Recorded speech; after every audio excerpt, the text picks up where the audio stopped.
Hello darlings, so welcome back. Just really quick, as you know, we've been biking around Taiwan, and in the last episode, we missed the train to Alishan and ended up exploring Chiayi. In today's episode, we've gone south to a city that holds a special place in Ryan's heart. Here we are in Tainan. This video is going to be all about Tainan and the things to do there, the food to eat, because it's an amazing foodie city.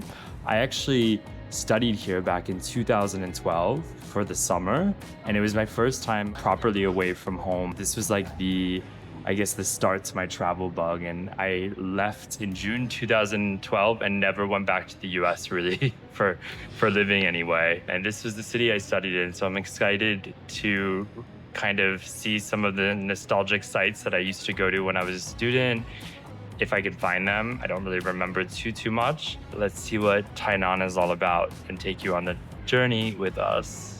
So the university that I studied in was called Cheng Kung University, Cheng Kung Dashui. And it was just like a 2-month Mandarin course, but it was so nice. We all had language partners. You know, we would go around with them almost on like a nightly basis. I actually made a promotional video for this university. Maybe I'll overlay some.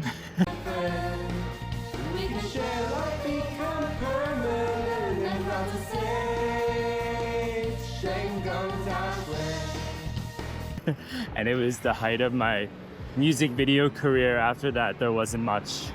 But these were the dorms I stayed in, and it was like a male dorm and a female dorm. And one time my friend was visiting from the US for like a weekend, and we had to sneak her into the male dorm, and we had to like put her hair up in a bun or something and make her look like a boy. And it worked, but yeah, you're not supposed to do that. Yeah, I mean, it was such a nice time being a student, living abroad for the first time. And, you know, now I've traveled for so long, and you start to become desensitized to like new experiences because you're like, oh yeah, I've seen something like this before. Of course you do have amazing moments and stuff, but I remember just being that student and just like everything I was in awe of. I would see a temple, I thought it was amazing. I saw a night market, it was just the coolest thing in the world. And I still get that now, but it was definitely a different innocence, naivety that I used to have towards travel, where we would have our Mandarin classes every day. And yeah, it's a cute little campus. An interesting part for viewers, this was the street we would come to after our lessons and every single day and get food, and then we would top it off with a bubble tea. I would always get like a mango bubble tea every single day without fail. We stopped in a canteen and we're having our fourth meal in Tainan, which is a mix of veggies, rice, and barbecue chicken leg. Yeah, I feel like this might have been one of the places that I used to come to when I was a student, because you just get all the food that you want and it's only 100 Taiwanese dollars. Okay, I couldn't find the mango ice that I used to eat. I think they maybe just changed shop or it's no longer here, but we got a massive milk tea. I got milk, Ovaltine. It tastes like chocolate. It is chocolate. It is chocolate. So yeah, we can't check our stuff in to the hotel until around 3 or 4. So we're riding with it around. But fortunately, thank you to Matthew Bike, it's super easy because they gave us all the things that we need. So we decided to go to the Anping port, which is just at 6-8 kilometers away from the center of Taiwan. And when the Dutch East India Company came, they built 2 forts for commercial operation, let's say. Tainan is actually the oldest city in Taiwan.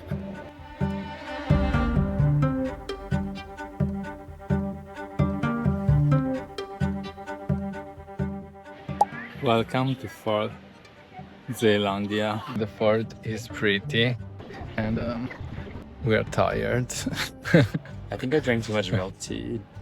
Fort was very important to commerce with China and Japan, but this wasn't the oldest port of the Dutch East India Company in the Atlantic. I think the first one was in Batavia, which is now Jakarta. One thing that's really interesting is it seems like we're quite inland, not that far from the sea, but far enough.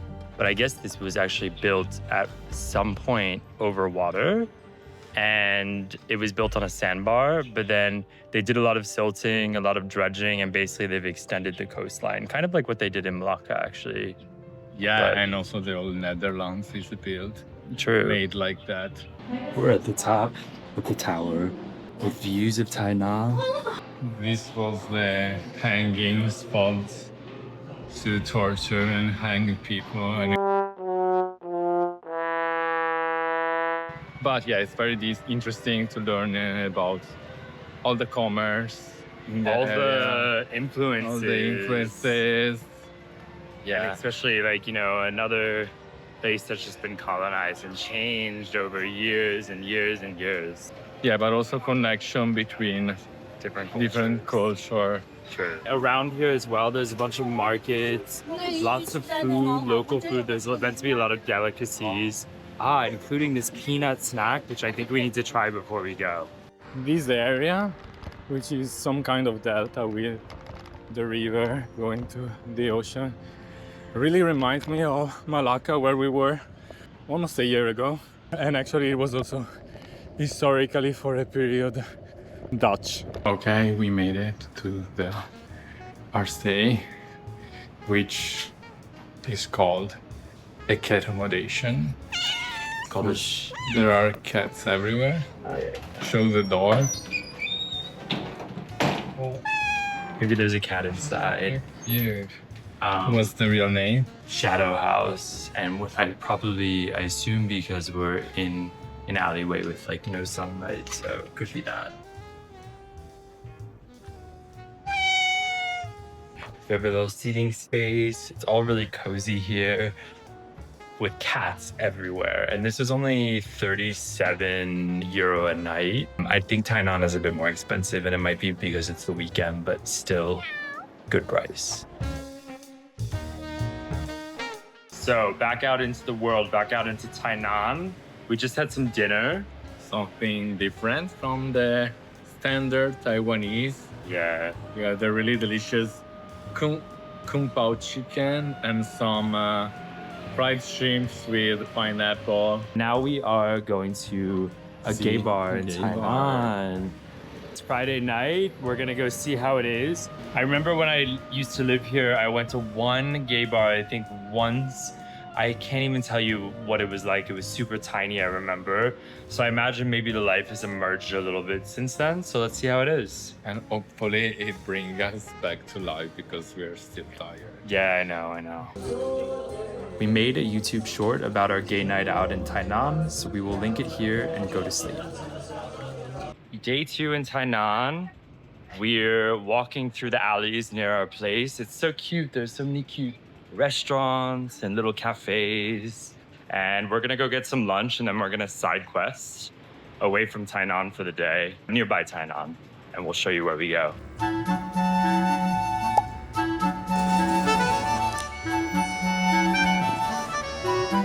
Okay, we just finished at this bougie beef noodle place. It's delicious. Bougie is sometimes good. Fun to work with. It's a bit small. So Taiwan is quite a religious, spiritual place. You're gonna have the majority of the people being Buddhist. And then you also have a good percentage are Taoist. You have some people who practice Confucianism. And there's also like around 7% that practice Christianity. So you will see churches around as well. What I love about Tainan is they have kept so many of the temples in the city, and it's almost like the city is built around these temples. So you have very modern buildings, and then sandwiched in between them is like a Taoist temple or something, or like a ground for Confucianism. So it's really cool because you'll stumble upon them on every street. You may ask, what is this big white thing we have behind? This is the Qigu salt mountain in the outskirts of Tainan. Yes, and every child from Tainan, I think, is here today, all blowing bubbles. It's madness. There's supposed to be also go-karts. Oh, really? And an exhibit about the salt industry. About 30 seconds into the hike, you come to a sign that says, "Don't climb." So this is the furthest we can go. That's it. I dare you to lick the ground. I'm tempted. I feel like I'm about to ski. Yeah. In like extremely, extremely humid 30+ degree weather. Yeah, snow. It's a bizarre contrast. But you know what is very not slippery, so it would be very hard to ski this mountain. This mound of salt here, it basically has over time hardened because of the elements, so it's mixed with dust. And now it's the highest point in this area. Yeah, it's 6 stories. And there's 35,000 tons of salt just all in this mound. And it's very popular among the Japanese tourists because they believe that the salt is sacred. Yeah, and it cleanses your soul and brings you good fortune. So a lot of Japanese tourists come down here to cleanse themselves. Yes. Yeah. So the exhibit was small but very interesting. Yeah, it gave us insights into the lives of the people during the golden years of salt cultivation, what their lives were like. And it seemed like a really nice community, actually. Yeah, and also it's nice how it improved the life of the salt worker.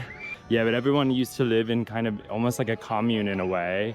And they were all very supportive. All of their needs were kind of taken care of. They would all like eat together. The kids have like good memories of going to school. Yeah, anyway, it just seemed like they a had nice... side jobs, barbers, doctors inside Yeah. the community. I imagine that this industry has changed a lot and is probably a very different world today.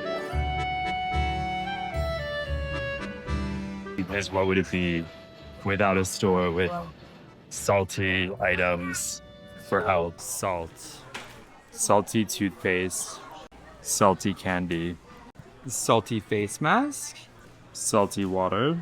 This is funny. Sale, sale, if you don't know in Italy, sale is sale. This is called sale and it's written sale. Did you know that?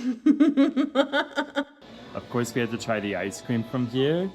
Salt Mountain in Qigu, plum flavored, and this one's almond walnut. I'm assuming it's gonna be a bit salty. I really hope it's not from that salt mountain that people have been walking all over. Let's give it a go. And we need salt with all this sweating. Yeah, it is actually a bit salty. It really like, it's nice. I mean, the plum flavor doesn't taste like a normal plum. It's one of the like the dried salted plums that they love here in Asia. How about Mine yours? is really good and it has real almond, entire almonds inside. Side quest to Qigu Salt Mountain is worth it. Why not? Yeah, It's different. it is very random. I think it's worth it, especially if you're under 10. Though it's still fun. Yeah, where are you gonna find like a salt mountain in the world? And if you need a break, you know, from temples, forts, convenience stores, it's a good alternative. We were thinking how this place reminds us the bio farm in Shaki. Yeah, we'll link to that video. Obviously a very different world from Azerbaijan, but yeah, I mean, it's naturey. They have flowers, maybe some fruits, vegetable. An orchard. And massive penguins, which they don't have in Azerbaijan.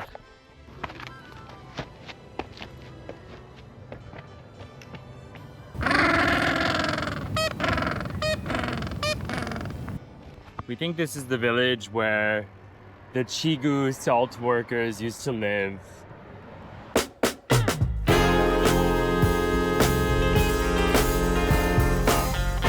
Okay, we have made it to the Tainan Garden Night Market. We've biked 50 kilometers, so we're a little bit sweaty. As with every single video, we're sweaty, right? Let's go get some food. I'm freaking hungry.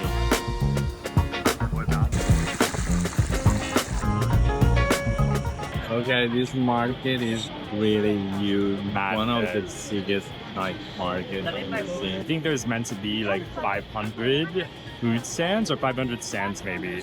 And I just bought this thing I've been really craving and I've seen. It's duck inside of kind of like a bao bread.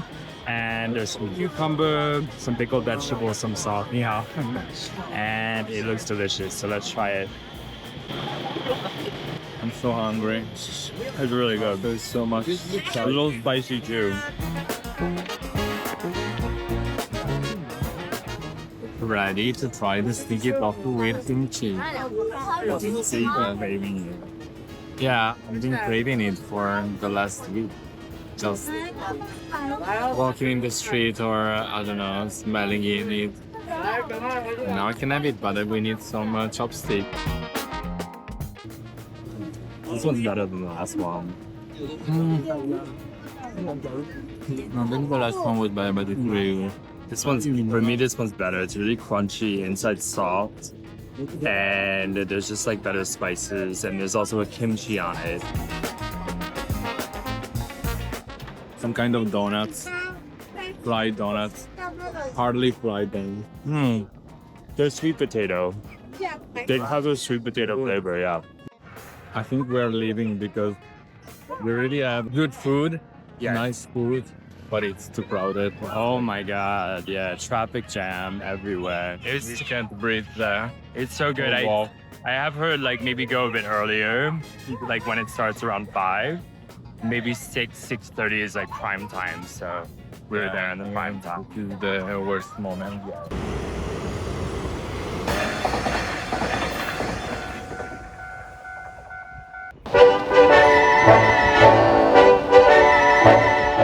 Are we in Washington, D.C.? No, this is more like the Taiwanese Louvre. It really looks like a Capitol building, though, in some U.S. city. But anyway, this is the Chimei Museum. This is our last stop in Tainan because we are heading south to Kaohsiung. And this just happened to be on the route. This is a collection of Western art, and the founder wanted to let Taiwanese know Western art without traveling abroad, or not necessarily. Yeah, and his name is Shi Wenlong, and he is like a kind of a billionaire entrepreneur, but he's dead now. Inside of there is the largest violin collection because he was also an amateur violinist. So that about wraps up our Tainan video. We've actually been on the road for a week now, exactly a week. This is actually already our third video. Or fourth, I don't know. Okay, so Anyway, we hope you liked Tainan as we did. Tainan has a really special place in my heart, having studied there, as you can see, but it solidified how much I liked it this time around. Yeah, and now we are ready to go more wild, to discover the wilder side of Taiwan. But first, one more big city, Kaohsiung, which is the second biggest city in Taiwan. We'll see you there. Thanks for watching, and please put a like and subscribe, leave a comment. 再见. 再见, ciao. So I'm having my first Italian meal in Taiwan, and I decided to go for the 7-Eleven's carbonara. It's still too hot. You can buy a carbonara to microwave for $4 at 7-Eleven. And everything gets microwaved in plastic here. It feels like the plastic is melting. So in the time of microplastics, it's a great meal to have. As you can imagine, it's very different from a carbonara. It has a, I don't know, very chemical taste.